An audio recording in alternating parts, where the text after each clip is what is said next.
guys! So, welcome to Princess Francis Vlog. So, for today's video nga, magbibigay ako ng update sa aming tinatayong dream house. Okay, so itong construction ng bahay namin, nag-start siya. That was year 2022. November. And then, until now, June 15, 2024, under construction pa din siya. Okay, so as of now kasi, syempre yung budget din, and then yung mga taong pagkakatiwalaan mo para gawin yung dream house mo. Okay? So, tara. Ayan, so ito yung ating first floor.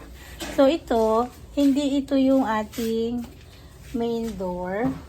Okay, hindi ito yung maging main door natin. Kasi, exhaust fan siya dito dahil